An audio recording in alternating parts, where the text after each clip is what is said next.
Hello and good morning, students. Welcome in the class of economics. So, in our previous class, we have started the new chapter of macroeconomics, that is income determination and multiplier. Right, chapter number 8 of your book. In last class, we have discussed how equilibrium level of income or employment is determined by using the first approach given by Professor Keynes, that is aggregate demand and aggregate supply approach. We have discussed that equilibrium occurs when aggregate demand is exactly equal to aggregate supply. We have discussed the assumptions of this approach. This is a study of short run where we are taking only two sectors of the economy. We have taken the investment expenditure as constant, that is, it is autonomous investment. The price level is assumed to be constant, right? These are the assumptions. Now, after this approach, we have also discussed the schedule and this graph also. We have discussed what will happen when AD is more than AS and AD is less than AS. Both of these parts are completed. After this, we have to go with the new topic, that is equilibrium from saving and investment approach. Equilibrium from saving and investment approach. Look, AD equals C plus I and AS equals C plus S. So consumption is common in both aggregate demand and aggregate supply. So when aggregate demand is equals to aggregate supply, at that point saving must also be equal to investment. ये भी equal होना चाहिए. तो देखिए saving और investment approach से Keynesian के according equilibrium कब आता है? Simple सी theory है, कुछ complications नहीं है. According to Professor Keynes, equilibrium from ADAS approach, from S&I approach is attained at the level when planned saving in the economy is exactly equal to planned investment. जितना मैं save करना चाहती हूँ उतना ही फर्म इन्वेस्ट करना चाहती है. It means economy में लीकेज और इंजेक्शन दोनों सेम टू सेम है. तो यहाँ पे हमारा इक्विलिब्रियम आ जाएगा. Now have a look. You need to draw the schedule and graph to explain the concept. Schedule कैसे बनाएंगे देखिए जरा. Sorry, we need to take income. वही सेम पूरे चैप्टर में हमें कॉमन टेबल को फॉलो करना है. इनकम 0, 100, 200, 300, 400 इसी सीक्वेंस में इंक्रीज करते जाएंगे. We have taken the autonomous consumption as ₹40. Now it is increase by 80. Sorry. Then we are having saving also, right? How we have calculated the saving? Income minus consumption. Income minus consumption is equals to saving. तो saving को calculate कर दिया यहाँ पे आपके लिए. And then investment, which is assumed to be constant. हमने पूरी टेबल में इसको constant रखा है. Now have a look. यहाँ पे आपको ADAS बनाने की रिक्वायरमेंट ही नहीं है क्योंकि हमें तो S और I को ऑब्जर्व करना है. तो देखिए initially savings are less than investment. Saving कम है, इन्वेस्टमेंट ज्यादा है क्योंकि ये वो लेवल है जहाँ एग्रीगेट डिमांड कम होती है, एग्रीगेट सप्लाई कम होती है और एग्रीगेट डिमांड ज्यादा होती है. लोअर लेवल ऑफ इनकम वाला पार्ट. फिर एक पॉइंट ऐसा आता है जहाँ सेविंग और इन्वेस्टमेंट इक्वल है और उसके बाद सेविंग ग्रेटर हो जाती है. हायर लेवल ऑफ इनकम पे हमेशा सेविंग्स रहेंगी हाई. तो आप ऑब्जर्व कर सकते हैं at lower level of income savings are less than investment. A point occurs when saving is exactly equal to investment. यहाँ पे AD प्लस AS भी इक्वल होगा. देख लीजिए भले. AD आएगा 360 प्लस 40 दैट इज 400 और AS आएगा 360 plus 40 the value of saving that is again 400. तो S is equals to I. And after this point, saving becomes greater than investment because this is the higher level of income, right? इसी चीज को आप graph पे देखें. जब यहाँ पे ग्राफ बनाया है तो आपको दोनों चीजें एक साथ प्रेजेंट करके दिखाइए, ADAS and saving and investment. This is very important graph. अच्छे से समझिएगा. ये देखिए 45 डिग्री लाइन बना दी है इनकम की. And we know that AD curve starts from y-axis, then it slopes upward, right? And the point where it is equal to the AS curve is known as equilibrium point. I hope the first part is clear to everyone. What is it showing? It is showing that E is the point of equilibrium where aggregate demand is exactly equal to aggregate supply. The supply curve, the aggregate supply curve is a 45-degree line moving upward, which is also known as income curve, right? And AD curve is starting from y-axis because it is positive at zero level of income. Now have a look. We already know about the saving curve, that it starts from negative axis. क्यों? क्योंकि zero income पे भी saving जो है वो autonomous consumption की value के equivalent होती है बट नेगेटिव टर्म्स में. तो मैंने सेविंग कर्व बना दिया. अब खास बात ये है कि जहां ये इनकम और एडी इक्वल है, आपको वहां से स्ट्रेट डॉटेड लाइन नीचे की तरफ बनानी है, सेविंग कर्व पे डॉट लगाना है और वहां इन्वेस्टमेंट का कर्व सेविंग को कट करता हुआ जाएगा. आपको ये वाली बात एकदम ध्यान रखनी है कि सेविंग और इन्वेस्टमेंट इक्वल होंगे when AD is equals to AS. ये जो पॉइंट है जो मैं अभी रेड मार्कर से डॉट कर रही हूँ, ये ब्रेक इवन पॉइंट है. कुछ बच्चे गलती से यहाँ डॉट लगा देते हैं. आपको ध्यान रखना है कि इस बार बीईपी से थोड़ा आगे हमें सेविंग कर्व पे इन्वेस्टमेंट कर्व को इंटरसेक्ट करवाना है. I am redrawing the graph for you. अच्छे से समझिए इसको, क्या करना है आपको. Have a look. जब आप इसको ड्रॉ करने लगेंगे, firstly you have to draw it like this.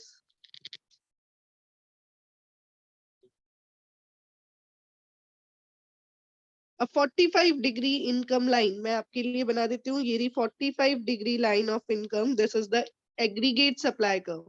Now you have to start your AD curve from y-axis. AD curve.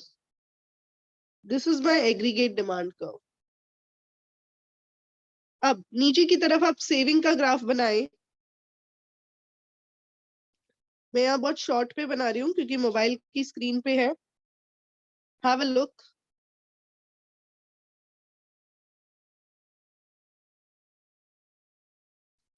ये मैंने नेगेटिव एक्सिस से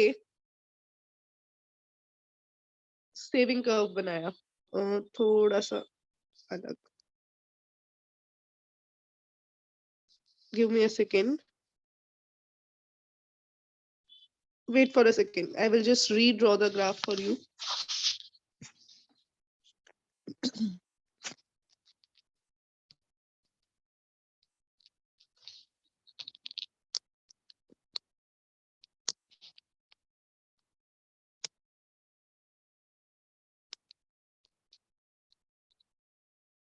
Just 1 second.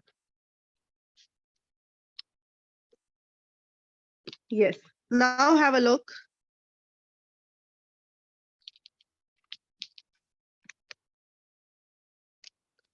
वापस बना रही हूँ, आप साथ साथ में अपने रजिस्टर्स में ड्रॉ कीजिए. A 45-degree income line. Now the AD curve starting from y-axis. This is the AD curve, aggregate demand curve, starting from y-axis because it is positive when income is zero, right? Now have a look.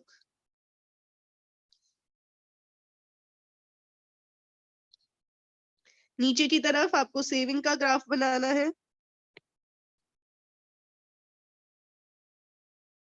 Negative side से saving start होगी.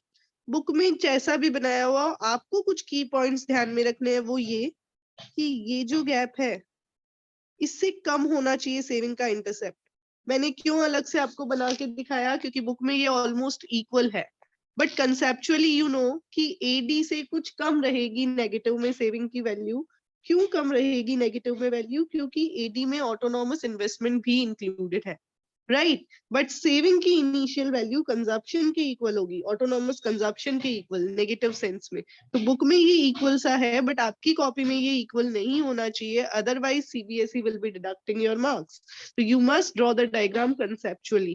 तो देखिए आपको क्या करना है, gap कम रखते हुए सेविंग का कर्व बना देना है. ये मैंने आपके लिए सेविंग की लाइन ड्रॉ कर दी. Now what you are supposed to do is you have to make a straight dotted line from this point. ये वो पॉइंट है जहां सेविंग इन्वेस्टमेंट के इक्वल होगा. यहाँ ये स्ट्रेट डॉटेड लाइन आई और मैंने यहाँ पे इन्वेस्टमेंट की लाइन ड्रॉ कर दी है. This is the point where my saving and investment should be equal.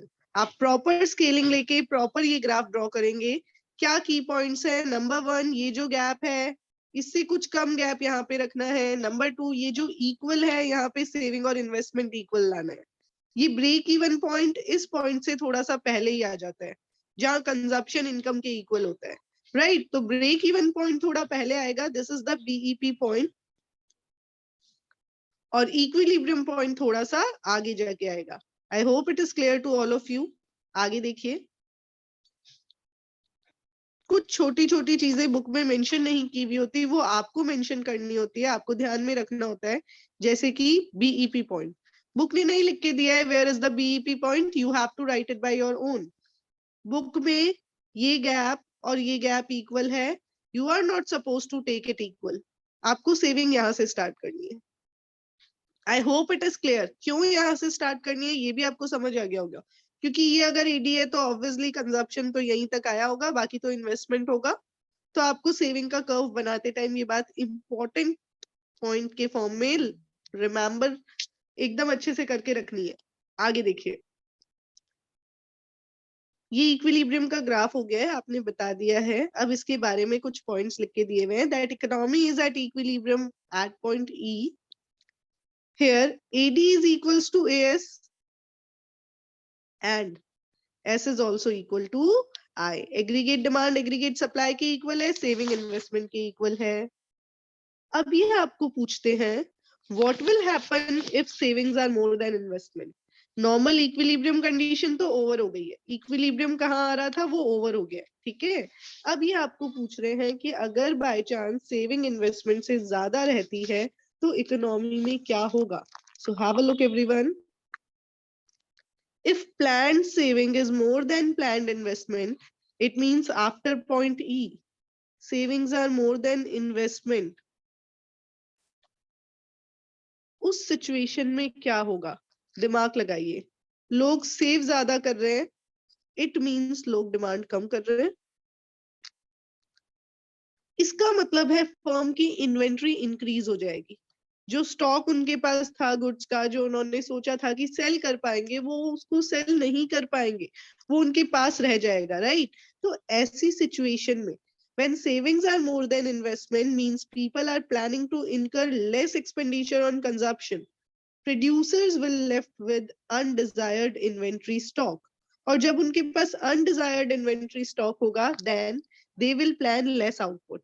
क्या करेंगे वो? कम आउटपुट प्लान करेंगे. When output will decrease, definitely the income level will also decrease, which will decrease the saving. क्या बोला मैंने? ध्यान से समझिए. सबसे पहले सेविंग इन्वेस्टमेंट से ज्यादा है. सेविंग इन्वेस्टमेंट से ज्यादा है, इसका मतलब अनडिजायर्ड स्टॉक प्रोड्यूसर्स के पास रह जाएगा, राइट? जब उनके पास स्टॉक रहेगा तो अगली बार वो प्रोडक्शन कम प्लान करेंगे, क्योंकि लोग कंज्यूम कम करना चाह रहे हैं और सेव ज्यादा करना चाह रहे हैं. आपको पता है ना, इनकम के 2 पार्ट्स है, कंजप्शन एंड सेविंग. सेविंग ज्यादा हो रही है यानी कंजप्शन कम हो रहा है, तो फर्म्स प्रोडक्शन कम करेंगे. अब वो प्रोडक्शन कम करेंगे तो क्या आपको लगता है इनकम कम होगी? Definitely yes. इनकम कम होगी तो सेविंग भी कम होने लगेगी, because both are directly related. और ये कम होते होते इन्वेस्टमेंट के इक्वल आ जाएगी. बुक में इसी चीज को शॉर्ट में लिख के दिया हुआ है. मैं आपको कंटेंट फॉरवर्ड कर दूंगी इसको अच्छे से डिटेल में. लैंग्वेज फॉर्म में जो एक्सप्लेनेशन दिया हुआ है 3 मार्क्स के अकॉर्डिंग, वो देखिए क्या लिख रहे हैं. If planned saving is more than planned investment after point E, it means households are not consuming as much as firms expected them to. Households come consume कर रहे हैं. As a result, the inventory rises above the desired level. Household come consumption plan कर रहे हैं तो producers का inventory stock बढ़ जाएगा. Now, to clear the unwanted increase in inventory, the firms would plan to reduce the production. कब तक? जब तक saving equal नहीं हो जाती investment के. आगे देखिए. What will happen if savings are less than investment? हम समझते हैं उसी पैटर्न से जिससे मैंने आपको ये वाला पोर्शन एक्सप्लेन किया है. Wait,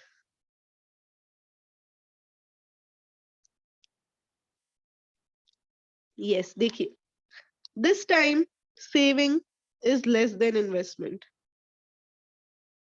Now, when saving is less than investment, it means people are consuming more. They are planning more of consumption expenditure. जितना फर्म ने सोचा था उससे ज्यादा, राइट? कंजप्शन एक्सपेंडिचर ज्यादा प्लान कर रहे हैं, इसका मतलब प्रोड्यूसर्स फेस करेंगे शॉर्टेज ऑफ गुड्स। प्रोड्यूसर्स के पास जो गुड्स अवेलेबल है वो कम पड़ जाएंगे क्योंकि कंज्यूमर्स ज्यादा कंजप्शन प्लान कर रहे हैं। जब गुड्स कम पड़ गए तो producers will plan to increase the production level, right? They will increase the production, which will increase the income, which will again increase the saving. Investment change नहीं होगा क्योंकि ये ऑटोनॉमस है। चेंज क्या होगा? एग्रीगेट सप्लाई का component जो कि सेविंग है। तो एक बार रिपीट कर देती हूँ, चेन वाइज समझ जाइए क्या होगा। Have a look everyone. One of the student, please take the screenshot of attendance also. Have a look. When saving is less than investment, producers will face a problem of shortage of inventory because consumers are demanding more than what producers were thinking. Now, due to this shortage, the producers will increase the production level. The increase in production level will increase the income. And with the increase in income, saving also increases. This will continue until the saving becomes equals to investment. Have a look, language form में क्या लिखा हुआ है आपके लिए? If planned saving is less than planned investment before point E, it means that households are consuming more and saving less than what the firms are expecting them to. यानी firm को जो लगा था उसके comparatively households consumption ज़्यादा कर रहे हैं. As a result, planned inventory would fall below the desired level. जो producers की planned inventory है वो कम हो जाएगी. To bring the inventory back to the desired level, firms will plan to increase the production till saving becomes equals to investment. I hope it is clear. काफी simple सा concept है. बस इसी के साथ आपका equilibrium from S and I approach भी finish हो जाता है. सेविंग और इन्वेस्टमेंट अप्रोच से इक्विलिब्रियम को हमने डिस्कस कर लिया है. Now have a look. I am giving you just a quick recap of the chapter. Chapter number 7 में तो हमने पढ़ा एग्रीगेट डिमांड, एग्रीगेट सप्लाई होता क्या है. हमने पढ़ा what is the behaviour of consumption, what is the behaviour of investment and what is the behaviour of saving, right? Chapter number 8 में अभी तक आपने केवल 2 ही कंसेप्ट्स पढ़े हैं जिनमें से या तो 6 मार्क्स क्वेश्चंस बन सकते हैं. 6 मार्क का एक क्वेश्चन बन सकता है explain the equilibrium level of employment as determined by aggregate supply and aggregate demand concept. Next बन सकता है explain the equilibrium by using saving and investment approach. इसके अलावा 3 मार्क्स के 4 क्वेश्चंस यहाँ पे बन सकते हैं, 3 मार्क ईच. क्या क्या? Number 1, how equilibrium will be restored if AD is greater than AS. Number 2, how equilibrium can be restored if AD is less than AS. Number 3, how equilibrium will be restored if saving is greater than investment. And number 4, how it will be restored when saving is less than investment. एक छोटा सा की concept आपको ध्यान में रखना है कि एडजस्ट हमेशा सप्लाई को करना पड़ेगा. डिमांड के अकॉर्डिंग सप्लाई एडजस्ट होती रहेगी. तो अगर एडीएएस से ज्यादा है तो प्रोड्यूसर सप्लाई को बढ़ाने की कोशिश करेंगे और एडीएएस से कम है तो प्रोड्यूसर सप्लाई को रिड्यूस करेंगे. तो जब सप्लाई एडजस्ट हो रही है तो एस और आई अप्रोच में भी सप्लाई का कंपोनेंट एडजस्ट होगा, ना कि डिमांड का. सप्लाई का कंपोनेंट कौन सा है? सेविंग. तो ये आपको दिमाग में ध्यान रखना है. बाकी स्टेप्स आप बहुत आराम से फ्रेम कर सकते हैं, कोई भी प्रॉब्लम आपको नहीं आएगी किसी भी स्टूडेंट को. चलिए आगे देखते हैं. Now topic number 8.2 is equilibrium level. अब ये जो एग्रीगेट डिमांड एग्रीगेट सप्लाई का इक्विलिब्रियम है ये हमारी इकोनॉमी में कैसे आता है? तो ये जनरली क्लासिकल इकोनॉमिस्ट को तो लगता था, जिनकी थ्योरी डिटेल में नहीं है हमारे पास, है ना. क्लासिकल इकोनॉमिस्ट को लगता था कि जहां एडी और एएस इक्वल है वहां इकोनॉमी में फुल एम्प्लॉयमेंट है। इट मींस इकोनॉमी में जितने रिसोर्सेज है वो सारे यूज हो रहे हैं। इट मींस क्लासिकल इकोनॉमिस्ट का क्या मानना था कि हमारे कंज्यूमर्स उतनी ही डिमांड करेंगे जितने हमारी इकोनॉमी में रिसोर्सेज अवेलेबल है। बट क्या ये प्रैक्टिकली सही है? आप सोचिए, as a consumer when you are demanding in the economy, क्या आप ये सोचते हैं क्या कि प्रोड्यूसर इतना बना पाएगा? क्या उसके हिसाब से डिमांड करते हैं? No, we as the consumers are demanding according to our desires, right? तो ऐसे में किनेसियन की थ्योरी जो है वो थोड़ी रियलिस्टिक है। किनेसियन ने कहा जहां एडी और एएस इक्वल है, कीन्स ने कहा कि एडी और एएस जहां इक्वल है, जरूरी नहीं है इकोनॉमी में फुल एम्प्लॉयमेंट हो। तीन अलग अलग सिचुएशंस हो सकती है। फुल एम्प्लॉयमेंट लेवल भी हो सकता है, लेकिन ऐसा भी हो सकता है कि फुल एम्प्लॉयमेंट से पहले एडीएस इक्वल हो जाए, और ऐसा भी हो सकता है कि उसके बाद एडीएस इक्वल हो। तो हमें इन तीनों को रियलिटी में कैसे कैसे ये तीनों सिचुएशंस एग्जिस्ट करती है वो डिस्कस करना है। पहले एक बार दोबारा आपको कंसेप्ट बताती हूँ कि हम क्या पढ़ने वाले हैं, बहुत शॉर्ट में। देखिए, सपोज हमारी इकोनॉमी की प्रोडक्शन कैपेसिटी है 100 यूनिट्स ऑफ कमोडिटी। हम शॉर्ट रन की बात कर रहे हैं, where we cannot increase the production capacity, right? तो production capacity कितनी है? 100 units. Now, the equilibrium will be attained when AD is equals to AS, right? यही आता है equilibrium. क्लासिकल इकोनॉमिस्ट ये कहते हैं कि अगर आपकी इकोनॉमी 100 यूनिट्स बना सकती है, तो जब भी एडी और एएस इक्वल है तो ये दोनों 100 ही होंगे।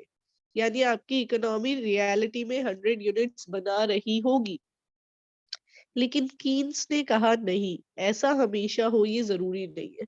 उन्होंने कहा अगर मेरी इकोनॉमी 100 यूनिट्स बना रही है, बना सकती है, कैपेबिलिटी है, तो हो सकता है कि डिमांड और सप्लाई दोनों 100 हो। अगर ऐसा हुआ तो मैं ये कहूंगा कि मेरी इकोनॉमी फुल एम्प्लॉयमेंट इक्विलिब्रियम पे है। यानी जब इक्विलिब्रियम आया तो हमारी इकोनॉमी बढ़िया कंडीशन पे थी। All those who wanted to work got the work opportunities, ठीक है। लेकिन ऐसा भी हो सकता है कि इकोनॉमी की कैपेसिटी 100 यूनिट्स है, बट इक्विलिब्रियम आ गया 80 पे। यानी कंज्यूमर्स और फर्म्स मिलके 80 का एक्सपेंडिचर करना चाहते हैं, तो सप्लायर भी 80 ही बना रहे हैं। Although they can produce 100 units, but they are not producing because there is no demand in the economy. तो ऐसा भी तो रियलिटी में होता है। आप सोचिए, ऐसा नहीं होता होगा क्या? बिल्कुल होता होगा। अगर आप एक प्रोड्यूसर हैं, आप एक प्रोडक्शन यूनिट है, सपोज आपका एक रेस्टोरेंट है, पर डे आप रेस्टोरेंट में फॉर एग्जाम्पल 20,000 रुपीज की सेल्स करने के केपेबल है। सिर्फ एक सिंपल एग्जांपल ले रही हूँ। लेकिन कोविड की वजह से स्लो डाउन चल रहा है और कस्टमर आ रहे हैं लगभग 8,000 तक के, 8,000 की ही डिमांड है। तो क्या आप 20,000 का अननेसेसरी प्रोडक्शन करेंगे या अपनी सप्लाई को 8,000 तक रिड्यूस करके डिमांड के इक्वल रखेंगे? ऑब्वियसली अपनी सप्लाई को उतना ही रखेंगे जितनी डिमांड है। तो अगर कैपेसिटी 100 यूनिट्स बनाने की है बट मार्केट डिमांड केवल 80 यूनिट्स की है, तो सप्लायर डिमांड को इक्वल करके, डिमांड के इक्वल सप्लाई करके इक्विलिब्रियम ले आएगा। बट ये equilibrium under full employment equilibrium होगा। क्या बोला मैंने? अंडर फुल एम्प्लॉयमेंट इक्विलिब्रियम, यानी ऐसा इक्विलिब्रियम जहां मेरी इकोनॉमी में फुल एम्प्लॉयमेंट नहीं है, जहां मेरी इकोनॉमी में अभी और प्रोडक्शन कैपेसिटी बाकी है। अभी अगर मेरी इकोनॉमी में डिमांड को बूस्ट अप कर दिया जाए तो मैं 20 यूनिट्स और बना सकती हूँ। इसके बारे में हम पढ़ेंगे डिटेल में बुक की लैंग्वेज के साथ। अब कभी कभी ऐसा भी होता है कि this time I will be asking you a question. 100 units की प्रोडक्शन कैपेसिटी है, बट कंज्यूमर्स 120 यूनिट्स चाहते हैं, उनकी डिमांड है 120 यूनिट्स की। क्या अब प्रोड्यूसर्स सप्लाई को 120 यूनिट्स करके इक्विलिब्रियम ला पाएंगे क्या? What do you feel? Raise your hand.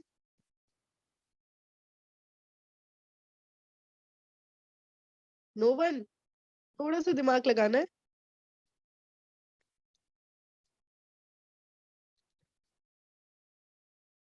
चलिए okay, I will be explaining. देखिए, मैंने अभी शुरू में बात की कि हमारी प्रोडक्शन कैपेसिटी 100 यूनिट्स की है। तो ये तो फाइनल है कि अगर प्रोडक्शन कैपेसिटी 100 यूनिट्स की है तो हम 100 से ज्यादा का प्रोडक्शन नहीं कर सकते। लेकिन फिर अगर कंज्यूमर्स 120 यूनिट्स की डिमांड करते हैं तो हम क्या करेंगे? ये डिमांड रुपीस के टर्म्स में या एक्सपेंडिचर के टर्म्स में स्टडी करेंगे कि वो 120, हम एक बार यूनिट छोड़ देते हैं, हम बात करते हैं वो 120 रुपीस का एक्सपेंडिचर प्लान कर रहे हैं। क्योंकि हमने पढ़ा है aggregate demand is the expenditure planned by different sectors, right? तो लोग इतने रुपीस का एक्सपेंडिचर प्लान कर रहे हैं। ऐसे में सप्लायर इक्विलिब्रियम तो लेके आएगा, लेकिन कैसे? आउटपुट जो 100 है उसकी वैल्यू को डिमांड के इक्विवेलेंट कर देगा।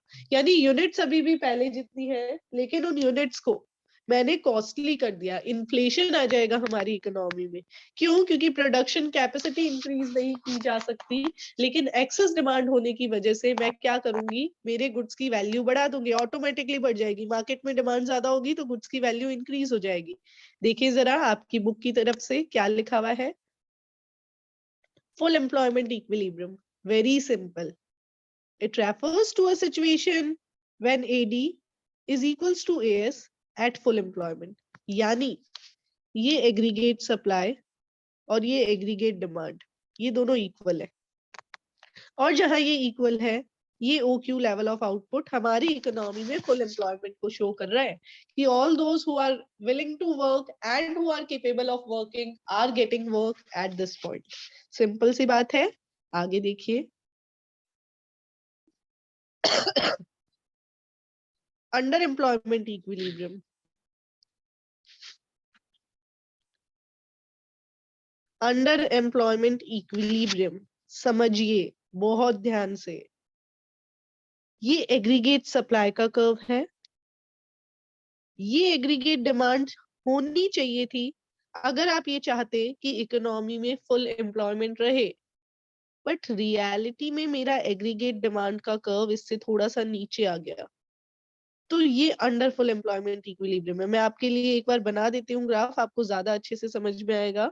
देखें जरा ध्यान से, बहुत अच्छे से ऑब्जर्व करना है।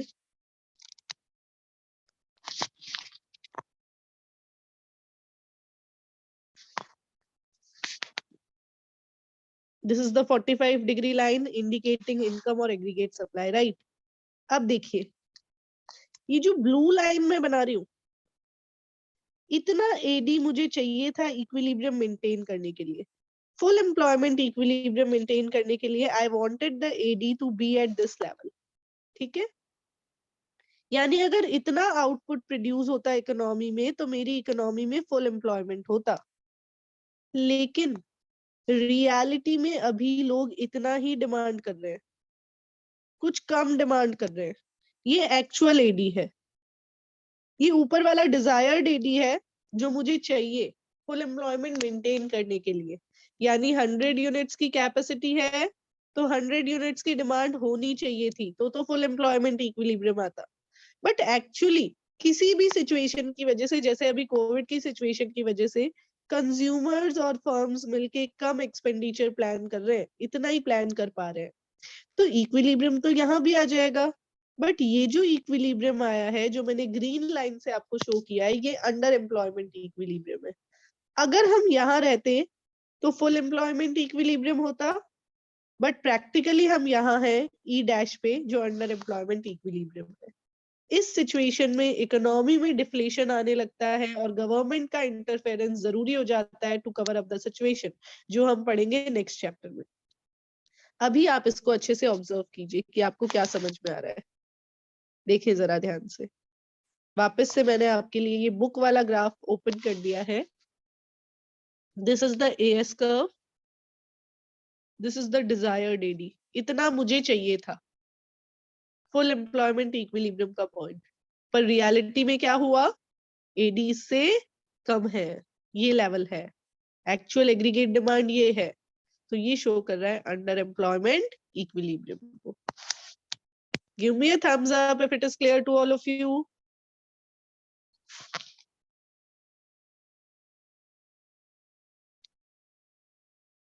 All right, good. Have a look. Theoretically क्या लिखा हुआ है? It refers to a situation when aggregate demand is equal to aggregate supply when resources are not fully employed. यानी ADAS के equal आ चुका है, but यहाँ पे आपके resources का full utilization नहीं हो रहा है. Full utilization point से पहले ही ADAS के equal आ गया है. आगे देखें. Over full employment equilibrium. This time जितना desired AD था, actually AD उससे ज्यादा है. जब actual AD उससे ज्यादा है तो आपने आउटपुट की लाइंस ड्रॉ ही नहीं करनी है. क्यों नहीं ड्रॉ करनी? क्योंकि आउटपुट आपकी कैपेसिटी से ज्यादा तो हो ही नहीं सकता. देखिए मैं आपके लिए ग्राफ बनाती हूँ. Have a look.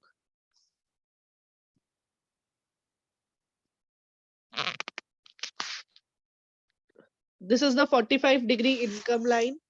Now, I wanted this level of aggregate demand in the economy to maintain full employment. इतना चाहिए था मुझे. यहाँ अगर AD होता तो इकोनॉमी में फुल एम्प्लॉयमेंट होता. पर रियलिटी में क्या हुआ? लोगों की परचेजिंग पावर ज्यादा होने की वजह से इकोनॉमी की एग्रीगेट डिमांड इससे ऊपर है. एक्चुअल एग्रीगेट डिमांड ये ब्लू वाली है. तो क्या मेरा आउटपुट आगे आ सकता है क्या? बिल्कुल नहीं. 100 यूनिट बनाने की कैपेसिटी है. ये कैपेसिटी शॉर्ट रन में इंक्रीज नहीं हो सकती. सिर्फ इसकी प्राइस इंक्रीज हो सकती है. तो ये इक्विलिब्रियम आएगा एक्चुअली, बट इस इक्विलिब्रियम पे आउटपुट इंक्रीज नहीं होगा, ना ही एम्प्लॉयमेंट इंक्रीज होगा. इस सिचुएशन में केवल और केवल आपकी इकोनॉमी में इन्फ्लेशन आएगा और इन्फ्लेशन आके प्रोड्यूसर्स एएस को एडी के इक्वल लाएंगे. ध्यान से समझना शुरू कीजिए. ध्यान से समझना शुरू कीजिए. कैसे समझेंगे? देखें क्या लिखा हुआ है. It refers to a situation. Wait for a second. It refers to a situation when AD is equal to AS beyond full employment level. Full employment के बाद. It occurs after the full employment equilibrium level. ये देखिए graph में. This one. आगे अच्छे से समझ में. अब आपको समझना होगा कि ये जो फुल एम्प्लॉयमेंट लेवल है ये इकोनॉमी में ओवर फुल एम्प्लॉयमेंट लेवल है. ये इकोनॉमी में इन्फ्लेशन लेके आता है. Over full employment equilibrium creates inflationary pressure in the economy. Inflation लाएगा. क्यों? क्योंकि AD AS के इक्वल कब आ रहा है? कैपेसिटी के बाद में. जितनी मेरी कैपेसिटी है उससे ज्यादा लोग डिमांड कर रहे हैं. तो आप दिमाग लगाइए, जब मैं प्रोड्यूस 100 यूनिट्स कर सकती हूँ बट आप 150 यूनिट्स की डिमांड कर रहे हैं तो धीरे धीरे प्राइसेस बढ़ेगी ना. सिनेमा हॉल में क्या होता है? मूवी टिकट्स कॉस्टली हो जाती है अगर डिमांड ज्यादा होती है तो. सीट्स जितनी है उससे ज्यादा लोग मूवी देखना चाहते हैं तो फिर टिकट्स ब्लैक में सेल की जाती है, हाई रेट पे सेल की जाती है. तो वही वाली चीज यहाँ पे लिखी हुई है. Over full employment equilibrium signifies that planned AD is equal to planned AS at a level higher than full employment level. However, in reality, actual output cannot increase beyond this level, as economy is already at full employment and there is no ideal capacity. Practically ये possible नहीं है कि हम full employment के बाद output को increase करें, क्योंकि economy में कोई खाली capacity नहीं बची है. So any increase in AD beyond full employment output will lead to increase in general price level and there will be no real increase in output. Actually output बढ़ेगा ही नहीं. सिर्फ क्या बढ़ेगा? General price level बढ़ेगा. अब एक छोटी सी बात आप देखिए, मैं आपको एक स्लाइड के थ्रू भी एक्सप्लेन कर दूंगी. अंडर एम्प्लॉयमेंट इक्विलिब्रियम का आउटपुट पे और एम्प्लॉयमेंट पे क्या लेवल होगा? जब AD डिजायर्ड AD से कम है तो आप बुक में मेंशन कर दीजिएगा आउटपुट डिक्रीज हो जाएगा. इकोनॉमी में आउटपुट डिक्रीज होगा, इकोनॉमी में एम्प्लॉयमेंट भी डिक्रीज होगा और प्राइस लेवल भी डिक्रीज होगा, तीनों डिक्रीज होंगे। क्यों? क्योंकि हमारी इकोनॉमी में जरूरत जितनी है वो हमारी कैपेसिटी से कम है। तो आपको क्या मेंशन करना है? Under full employment